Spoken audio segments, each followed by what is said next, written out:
Every contractor is going to tell you that it's their goal to make sure your building's built on time and on budget. The business is not designed that way. They are designed to take longer to build, to send you as many change orders as they can. It's funny, the time that you spend on a small project is almost the same as the time that you spend on a large project. It's just there's more zeros. One camp thinks real estate development is super easy. You hire an architect, you hire a contractor, like how hard can it be? The other camp thinks that it's more complicated than launching a spaceship.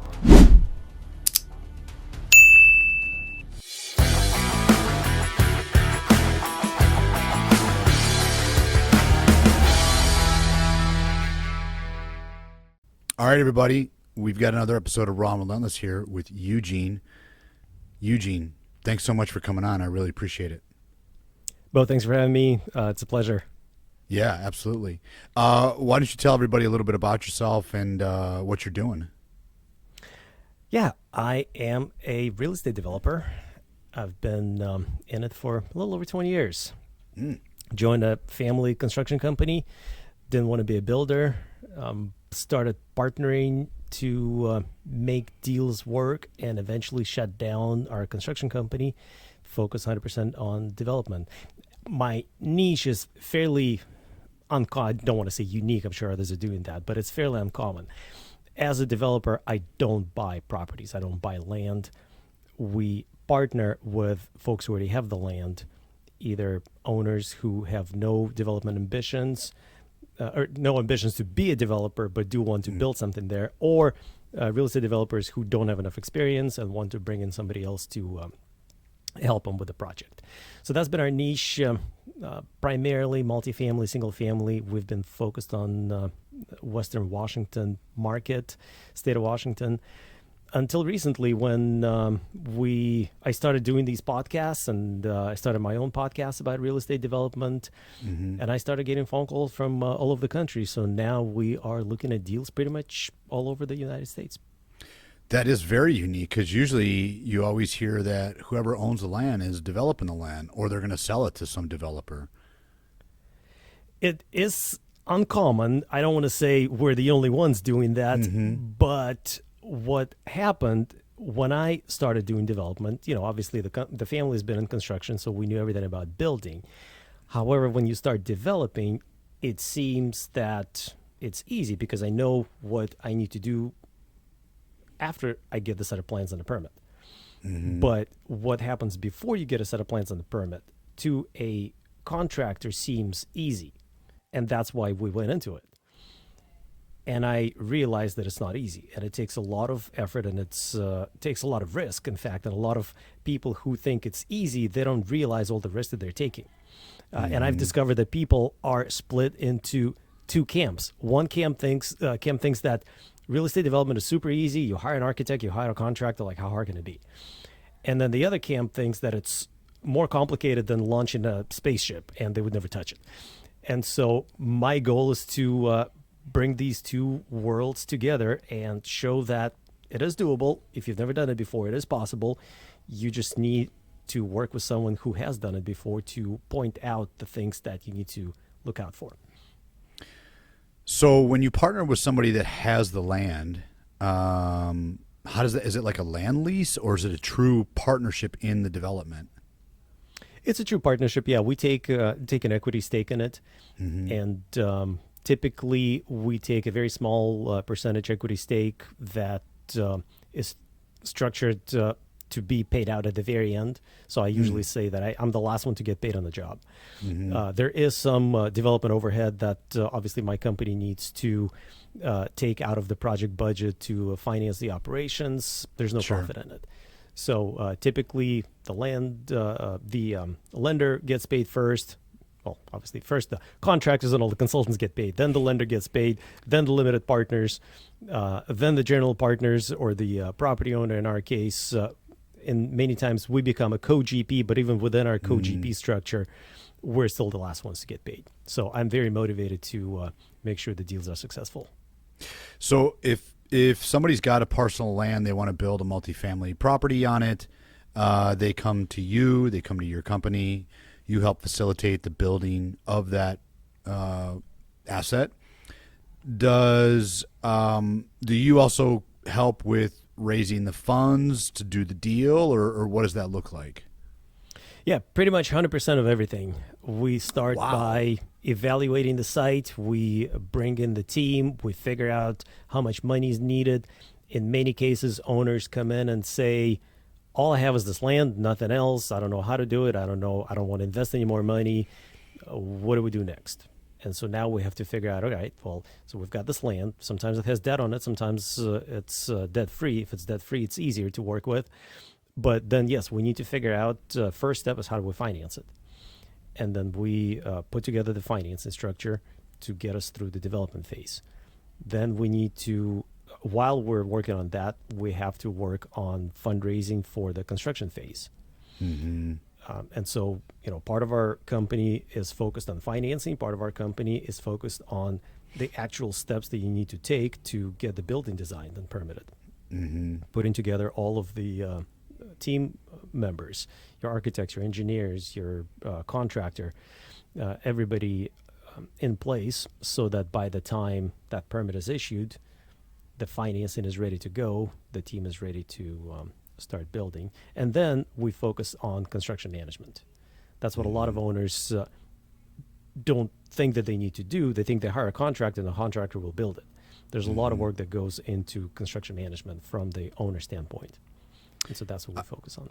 Yeah, I was just going to say that. So basically, you're acting as a construction manager / asset manager as well, since you're and somewhat of a sponsor, since you're helping syndicate the funds and put the deal together. That's pretty cool. I like that. That's right.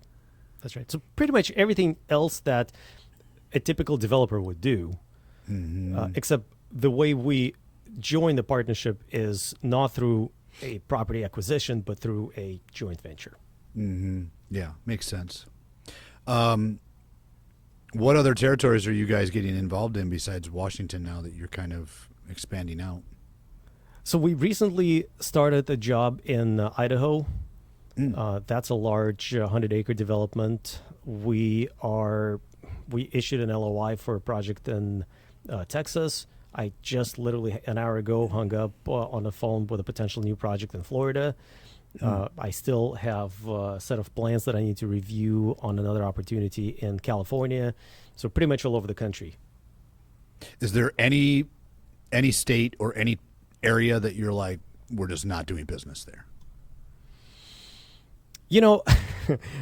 I've been asked that question like 6 months ago, maybe 9 months ago. And I said, let me just focus on the West Coast. Like, I feel like I understand the West Coast better. I understand the culture better. Let's just focus on the West Coast. But then an opportunity came up to look at a deal in Texas. And I'm like, let me figure it out. So no, I don't want to discriminate. I don't really care much about the politics. I figure that if I can get a good relationship with an owner, I can get a good relationship with the municipality, we can get the deal done.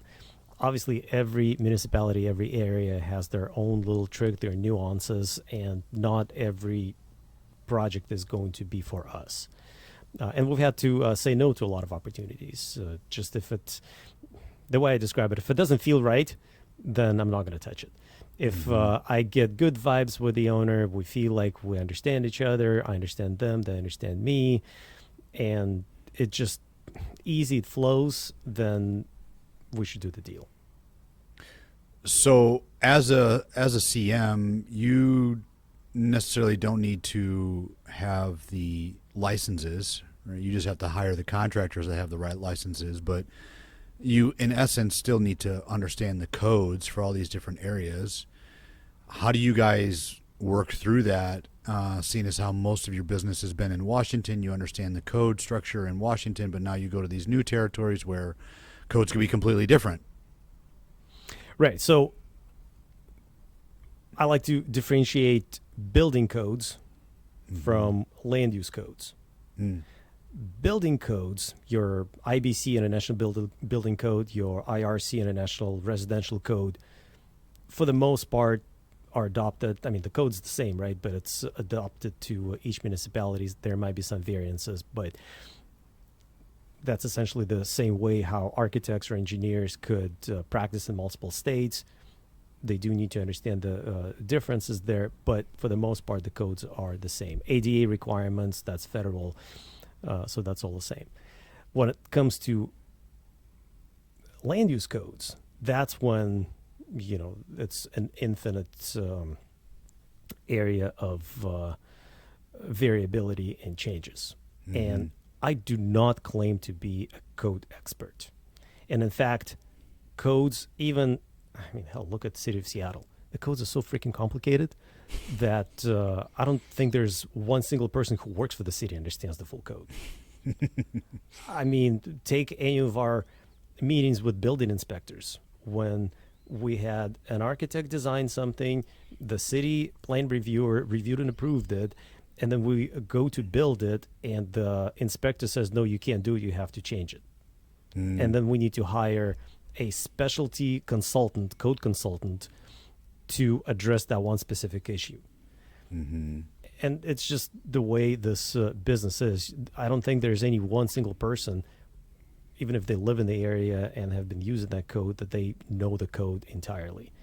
These days, it's becoming somewhat easier with AI helping us look up different information. It's not, you don't need to flip through the pages of the code book. You could easily search for the information you need. But take it one step at a time with every deal, and analyze first the high levels, and then hire consultants in the local area to specialize in those local things. I don't necessarily need to know the full land use code because I'm not going to be the one designing the building. I do need to know what the height limit is, what the setbacks are, what the FAR is, what the parking requirements are, and those things are fairly easily searchable. And we're using lots of different tools right now to look that up. When it comes to details, ADA, your bathroom layouts and your accessibility rules, I trust other professionals to do their job. Right. Yeah, that's a very good point. Now, when you get into these deals, you're obviously looking for an exit, right? So you build. Are you taking your exit upon the recap at the end of the project, or do you stay in until it's fully leased up or whatever? Every deal is different. Some of our projects are for sale projects, so those are easy. Like if it's a condominium or subdivision, then when it's sold out, it's sold out. Then we exit. If it's a rental property, we typically, for ourselves, we underwrite it as a long-term hold.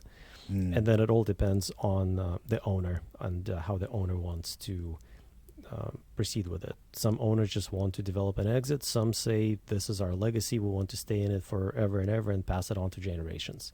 Well, then we need to figure out the process of, first of all, not just us, but how do we exit limited partners? If we bring in investors, at some point they need to exit the deal. And then what is our exit?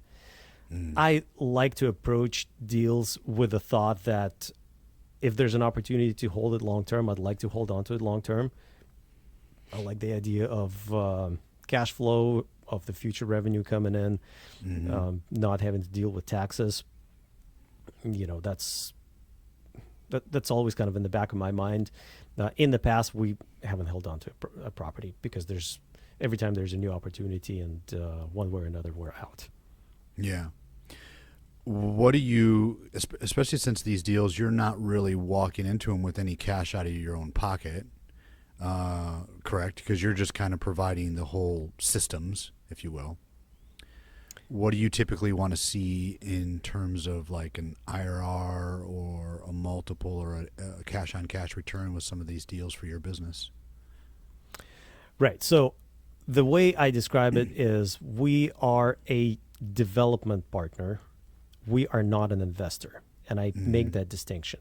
Now, it doesn't mean that I can't bring this deal to my family and to my closest friends and partners and say, what do you think? We're working on this project, and we've done that in the past. But when we strike a partnership from the beginning, we always differentiate that. We are, don't look at us as investors. We know a lot of you. If we are in this deal, obviously we are interested in bringing quality investors to the table, but don't rely on us because we're not going to come in with cash.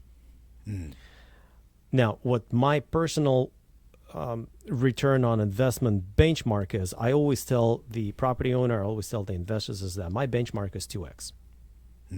If we can double your investment over the course of the project, I think we've done a good job. And some projects that are, that are calculated to, I don't know, 7-10 year holds, it will have to be more than that. But I tell investors that, and property owners, look, if you can double your money by the time this deal is done, then I feel like I've done my job. And I specifically don't look at IRRs. With development and uncertain time horizons, as you know, IRR is very time sensitive. Yep. Anything takes, especially before the construction starts, nobody can predict how long it's going to take to get the project designed and permitted. So I don't like to focus on IRRs. But equity multiple is my benchmark. So for the development company's growth, our goal is to have a realized profit, which means some sort of an exit or refinance within the time frame of construction plus, say, 2 years. Everything before then is, we take overhead reimbursements from the deal to, make sure our company has people. There's payroll, there's overhead. So that's what the development overhead covers. But there's no real profit for us. That's interesting because, really, like construction-wise, if you're building, I don't know, let's just use a 200-unit apartment complex. You're looking at probably, maybe 18 months to 24 months of construction, just construction. That doesn't include planning. So your total hold period, if you will, between planning, construction, and exit could be 3 to 4 years, and you're 2xing in 3 to 4. That's phenomenal returns. It's more like 5, but yeah. Okay. I usually say expect 12 to 18 months for permitting. Ballpark it to 2 years just to give yourself some extra time. 2 more years to build, and at least 1 more year to stabilize. Because even by the time you're done, you still need to lease up, right? And so that's going to take at least a year. Moral of the story is, even if it's 5 years, right? Right. If you put your money into, and I know you're not an investor, but I'm just speaking in terms of because some of my audience they are investors. If you put your money into even the S&P, there's no way you're going to 2x your money in 5 years. Correct. It's definitely more potentially lucrative than S&P 500, but what I always try to caution investors and listeners and even property owners who go into development is that, look, you got to realize your risk. Yeah. When you're in S&P 500, you're somewhat diversified. Some people might argue, but at least you've got 500 stocks. Here you've got one project. You are throwing all your money into this one basket. So just make sure it's not all of your money. Yeah. Real estate development is definitely an exciting, a great opportunity. I think it deserves a place in anyone's portfolio, but it cannot be, shouldn't be even 5% of your overall portfolio. That's interesting. Yeah, no, that's a very good point. But I think at the same time, at least a lot of my listeners are diversified, right? And maybe they're looking for something outside of just what they're investing in their other, the stock market, their mutual, their IRA, whatever they're doing, right? Right. And I think that there is a huge lack of knowledge in actually investing in real estate and what's possible with those investments and returns, especially when you start getting into the depreciation, on how you could have tax savings on the depreciation side as well, which you don't get in the stock market. Absolutely. And in construction, when you're going through development phase, you don't need to complicate things with your cost segregation studies, because you know exactly what you're spending money on. Yep. And there are a few tricks that you could utilize by choosing certain materials that have a better depreciation schedule than other. So all of these things are better controllable, if you will. Yeah. So absolutely, yeah, we think, and that's part of the reason why I don't like to focus this conversation on IRR, because, as you said, if it takes longer, if it takes 6 years, your IRR would diminish significantly, versus say a 3-year projection. But if you're still able to double your investment because of that variability, because of that uncertainty of the time, I think it's still worth it. What we, especially recently with volatility, with interest rates, what we're focusing on is making sure that the deals are safe, making sure that we're not subjecting our investors to highly leveraged structures where small fluctuation could derail the entire deal. And so I think that's super important. I think I already know the answer to this because my family comes from construction as well, but why did you guys exit construction and focus more on just the CM work and development? I think our motivation behind holding on to construction was wrong from the beginning. And the motivation was to make money. It was not to actually do something. And what ended up happening is when I started running multiple development projects with 3 projects on the books at the same time, all large for us projects, I realized that I spent so much time in construction meetings. Like literally 97% of my time were focused on solving construction issues. And the amount of risk that we were taking on while being in construction was disproportionately high to the opportunities that we were leaving on the table by not pursuing future projects, by not growing the business. So what ended up happening is I would be solving issues, personnel issues. I would be solving material delay issues. I would be solving mistakes at the job site, and inevitably we had people in place. Our GC operations was at the peak about 30 some people, mostly top level staff, a few laborers. But inevitably, when the issue became serious enough, it came back to me. And then what I didn't realize until I started doing all of that, all of those things at the same time, is that contractors taking on huge responsibility. Not only they need to make sure that they build on time and on budget, but they have to, in many cases, they have to guarantee with either their personal assets or assets of their entire company, they have to guarantee that they're going to complete the project. And so what I realized is that as a developer, I am taken on a loan, so there are some guarantees there. As a contractor now, I'm taking on additional guarantees, completion guarantees. As a contractor, I'm also responsible to the municipality, because if we're doing any work in the right-of-way, most municipalities would require bonding. That would require us to put a bond in place that we're going to complete all the utility work. And so when I combine all of those risks together, then the question is, well, what are we really making here? And on a large deal, on like a $30-40 million project, our calculated contractor's fee after the overhead was somewhere around 3.5-4%. And I'm like, it's just not worth it. Yeah. It's not worth my time to be in it. Now, I'm not saying that there are contractors out there that are working for the small margin. They're happy with it, and haha, they're stupid. They are in business of doing that. They know how to calculate their risk. They know how to manage the company, and they're 100% focused, razor focused on getting those jobs done right. And what happened to me is I lost that focus. I had to be responsible to our partners. I had to be responsible to the lenders. I had to be responsible to my team. And then I also had to be responsible to the construction team.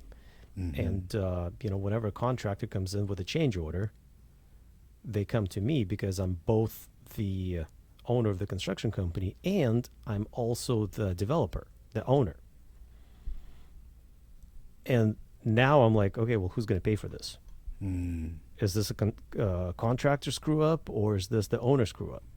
And it's a tough challenge to overcome. Very much. No, I'm very familiar with that, and you're right. And I think the national average for most, at least on GCs, we're not talking specialized contractors, but on the GC side, is their net margin is somewhere around 2 to 3%. I mean, Exactly. you're better off just putting your money into a CD at this point. Right. Right. Well, it's we have to be careful with that 2 to 3%. Right. It's not a return on investment. It's a Sure. margin. So It's a if margin. they're making $100 million worth of business a year or more, and they're making 2% on that, I suppose it's not bad. And usually large contractors that I was recently talking, that was a couple of years ago, talking to a buddy who runs a fairly large construction company. They mostly focus on public jobs, and their margins are sometimes 1 to 2%. But what they also do is they self-perform some work. So they self-perform some carpentry, they self-perform some concrete, others self-perform earthwork, and they do have larger margins there. They could have 15, 20% margins there. Sure. So I understand how that could still make sense for them and allows them to control the quality, to control, it's not just about the profit, but control the operations. Yep.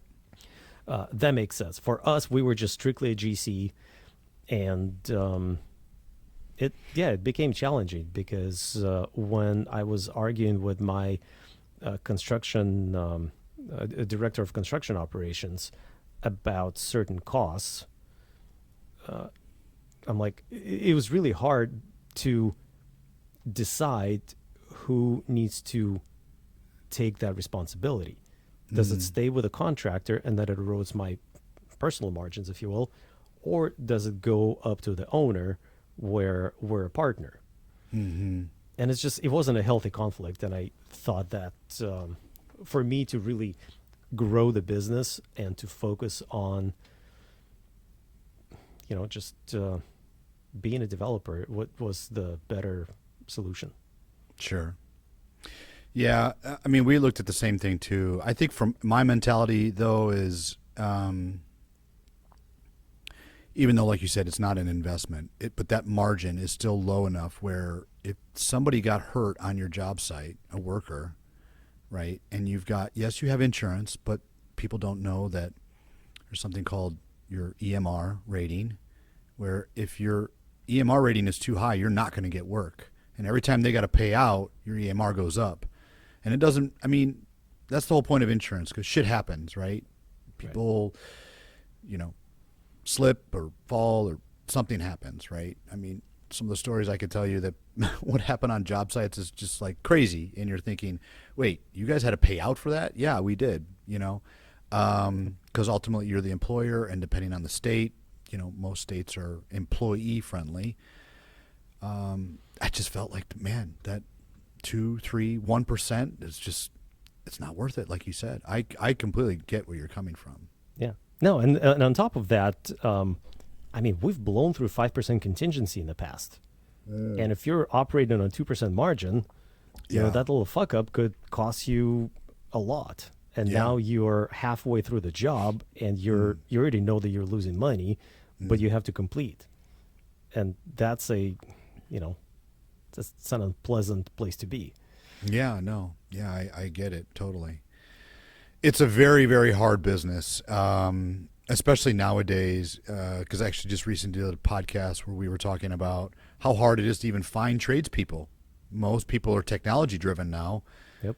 They're at a desk, they're at a computer, and the tradesmen has dwindled over the last 30 or 40 years. So it's even hard to find skilled labor, let alone labor, Right. Yeah, with all the things that are happening in universities and high schools. I mean, you go to any major metropolitan area, and the kids are raised. I mean, I was raised that way. I'm raising my kids the same way that when you're done with high school, you're going to go to college. Like, they don't even consider another option.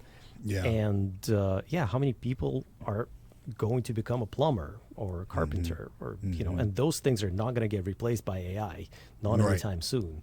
Those Yep. humanoid robots are cool, but Yeah. I keep every once in a while I keep searching the web. I'm like, is there a robot that can like do carpentry? Because I could use one. Yeah, totally. I mean, I think eventually it'll get there, but I think we're a number of years away from that. Exactly. So what are some of the size of the projects that you work on? Good question. So right now, one of our projects that we're in early feasibility stage on is $100 million condo building. Another project is I don't even have the budget yet. We started working on one of the phases, which was about I think $8 million project, and then as we started working on it, the owner owns a large piece of land, about 100 acres there, and they approached us with first phase of that development, which we priced. But then as we started looking at it, I'm like, I can't just focus on this one. We have to see the full picture, and we need to understand the phases. So that's probably going to become at least, my guess is at least a $50 million project. But then at the same time, I recently had a conversation with somebody who wants to build a fourplex here in the Seattle area. And they saw me on LinkedIn or one of my podcasts, and they called in and they said, can you help? And I feel like I want to help. I want to do this job. It's going to be a small project, maybe a couple $1 million, but I would like to do more of these in our immediate area here in the greater Seattle area, just because I feel like it doesn't require a ton of my personal time. I could put a team member there part-time, and we could do it. It's in our backyard. We could, we like to say we could do it with our eyes closed, right? But our ideal size, I would say, is between 10 and 30 million. It's something that would make me involved personally at some capacity, and that would allow us to scale. How many projects do you think that you could handle each year? So at one point, my goal was to have 3 major projects. Major meaning over $10 million, like in that 10 to 30, 10 to 50 range. With this $100 million job, I'm realizing that even though it is an expensive building, it doesn't require that many human hours. So the time, it's funny, the time that you spend on a small project is almost the same as the time that you spend on a large project. It's just there's more zeros. Yep. So there's a little bit of that going on. Right now we're trying to play around with what is that perfect ratio of humans to dollars to actually make sense. And what I'm coming to is that it really doesn't depend on the size, on the dollar amount. It really depends on the complexity. A fourplex on a steep slope could be as complex as a high-rise downtown. Sure. Yeah, that makes sense. It's it's very similar on the institutional side. When we raise money, a lot of these institutions have minimum check sizes because, just as you're saying, it's the same amount of work to cut a check for a $50 million property compared to a $5 million property. But obviously, they're working on more zeros, and for their investors, they want higher zeros because it's volume, right? There's less volume on a smaller deal than it would be on a larger deal. And so, yeah, that makes complete sense. Yeah, and saying my approach to this, or my attitude towards this, is that I want to be able to help folks that wouldn't otherwise be able to do that. If you have a site downtown, there's always going to be a taker for something like that. So even though it's fun and I love working on this project, but I don't know. I felt more passionate when I talked to this property owner with a fourplex. Just somehow it felt like I'm delivering greater good. You know what I mean? I get it. Yeah. Yeah. So do you have like a 5-10 year goal with the business in terms of scaling it, and what does that look like? Yeah, so right now our goal is to still reach that consistent 3 major projects per year for the company. And then once we achieve that, we have 2 potentially on the books right now. Once we achieve that, then I would like to form pockets of affiliate offices or branch offices where we could focus on that market and do smaller deals. So like right now, we already have Seattle operations, and we could do these small fourplexes. We could probably do $50 million worth of, I call them in quotes, fourplexes. And I would like to have the same in other parts of the country. That's an interesting concept. Do you think, kind of going back to what you said earlier, where it's the same amount of work to do a $50 million project as that $2 million project? If you did open affiliate offices, why not have that same mentality where it's chasing the bigger projects? I don't know. I honestly haven't thought that through too much, kind of taking it one step at a time. But yeah, you're probably right. It does make sense to use that same philosophy. And I realized at some point I wouldn't be able to be personally involved in every project. And so I would only have to either focus on really large deals or just oversee the operations, not actually the projects. But my thinking is, if we're starting a large project in another area, then inevitably we would have to set up an office there.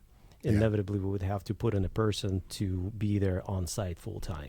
Yep. And if we have that overhead of having an office, having a person, then it would make sense for us to do other deals. Also, smaller deals are faster. A tower could easily be 5 years, or even a mid-rise apartment could be easily 5 years, as we discussed. A small subdivision or a small townhouse development could be done in 2 years, maybe 3. And so while the big project is in the cooking, the team could focus their energy on doing a few of these smaller projects. And Gotcha. So that's another kind of way of thinking about it, is to diluting that overhead a little bit. Gotcha. When you were shifting the business structure, operations, away from the GC and more towards this CM development side, did you consult with? I mean, because that's a big shift in a business. Did you consult with anyone? Did you just kind of make that decision on your own to make that big of a change? Like, how hard was it to make that change, and how did you get your team to be able to shift in that direction? It really wasn't that hard. We ended the construction projects that we were working on, and so there was no longer a need for the construction personnel. The biggest shift for me was when we let go all of the folks, and it kind of happened over time. When people saw that there's no longer a pipeline, they started leaving.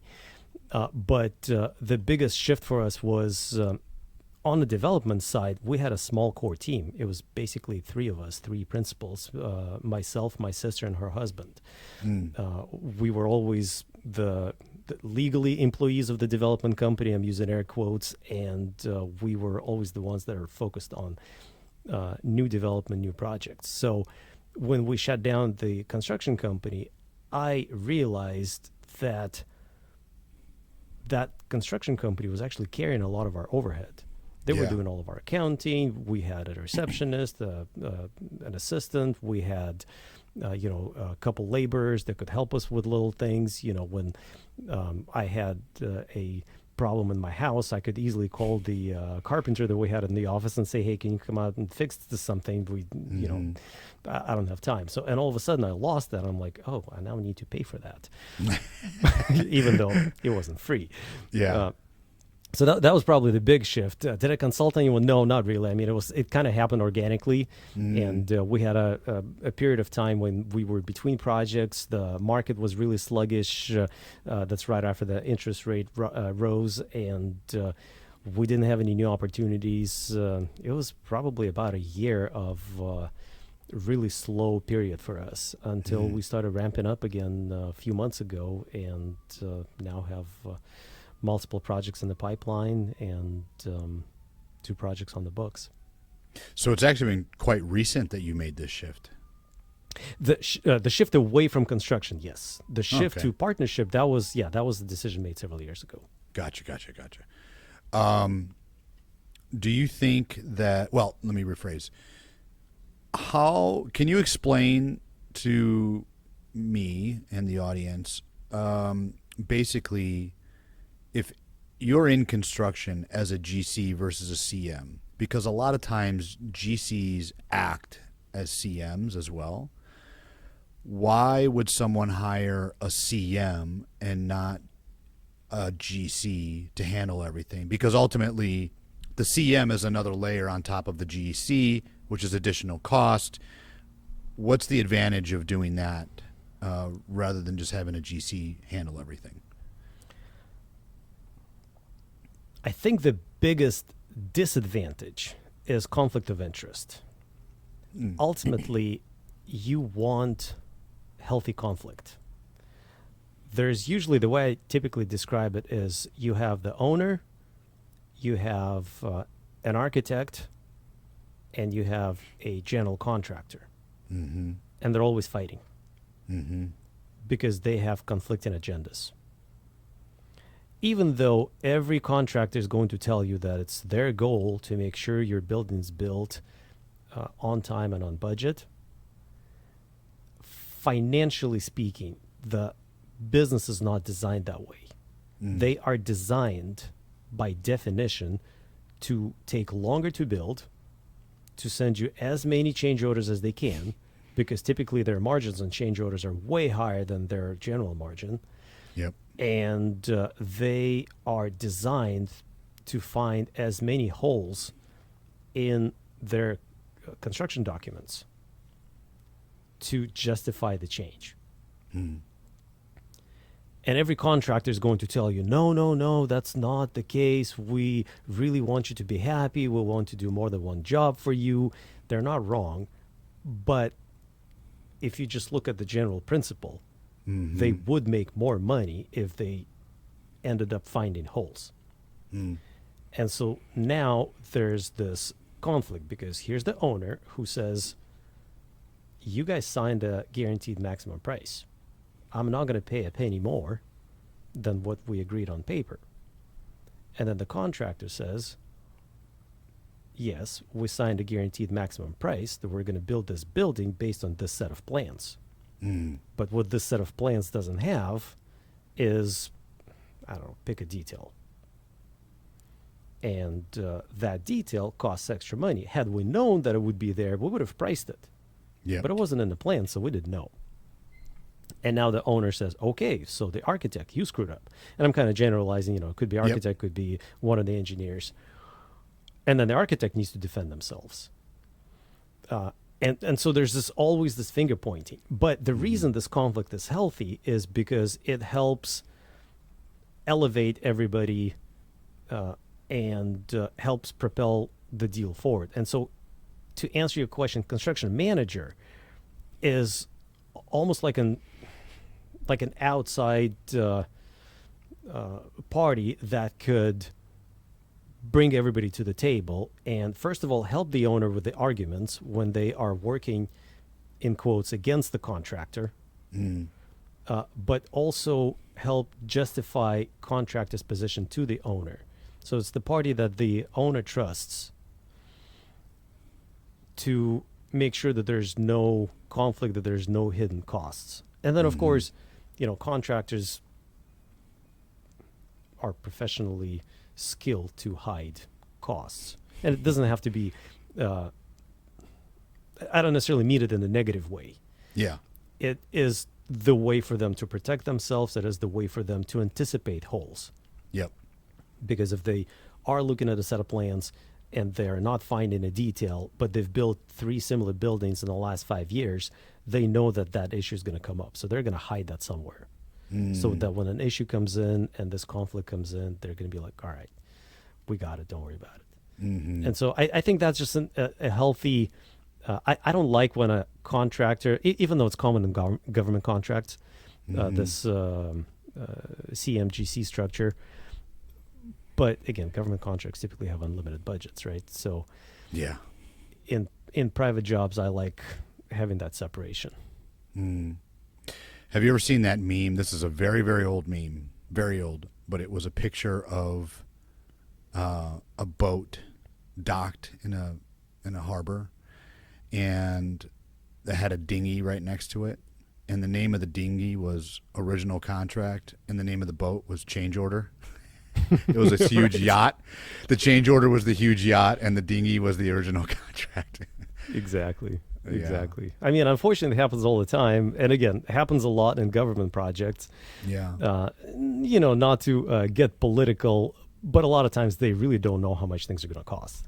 Oh, When sure. they're trying to build a new bridge or, a tunnel or a freeway, they really have no clue. No. I mean, look at what they did with like the F-22. I mean, that thing ended up costing them, I think it was 3 times what the original budget was.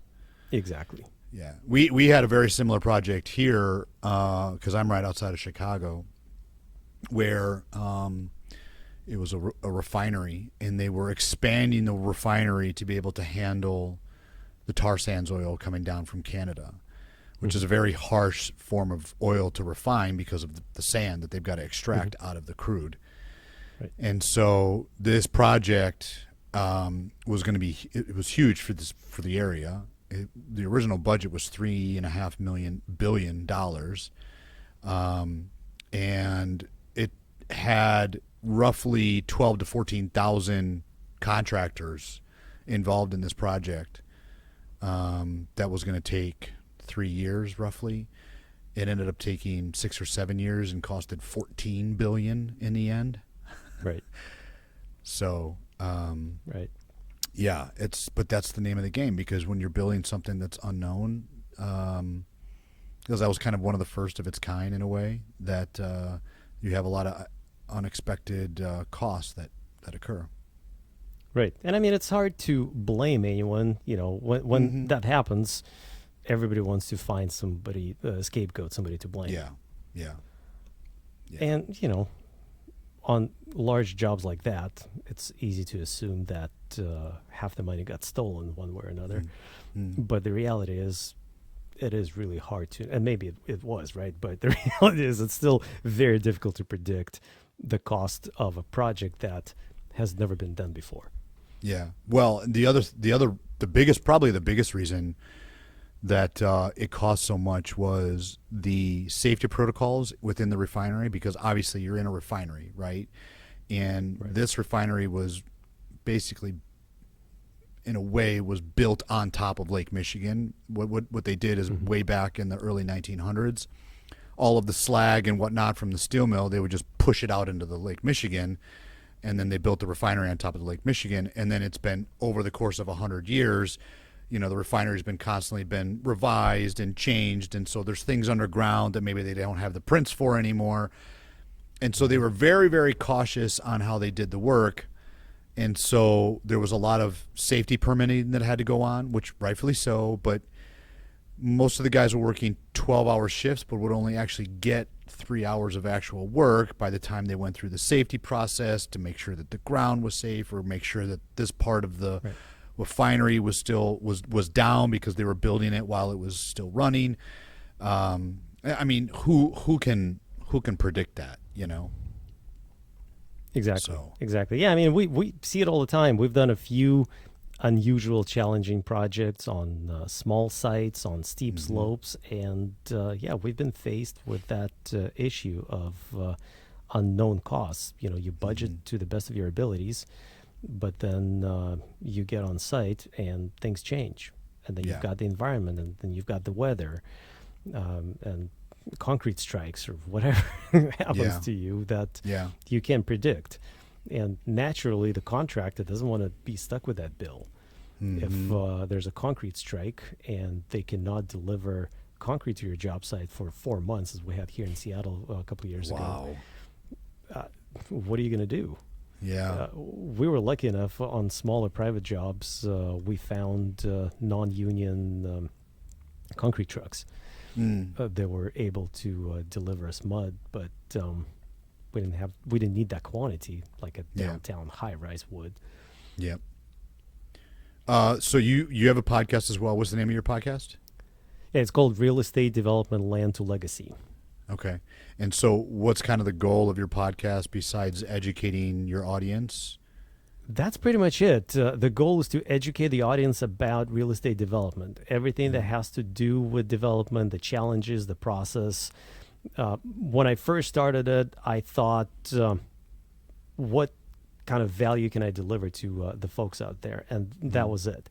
So for landowners that consider developing their process, if they could listen to a few episodes and pick up the information, the knowledge they need to do it on their own, I welcome that. We published a checklist on our website for feasibility studies. So if anybody wants to do it on their own, they could download it and just follow the steps of what they need to do. I'm happy to provide that information. But if they realize it's too hard, too complicated, or they don't want to do it themselves, I'm here available to step in and join the partnership. Great. Are you on social media at all as well? Absolutely, yeah. Mostly, I'm all of them, but I'm mostly tracking my LinkedIn. That's where I publish the most and have the most followers. Eugene Gershman, look me up. I'm there. Otherwise, I'm on Instagram, Facebook, TikTok, YouTube, EG_developer. Awesome. Eugene, I'll be sure to put all of that on the show notes. Thanks so much for coming on. I really enjoyed our conversation. Thank you, Bo. It's been a pleasure. Have a good one.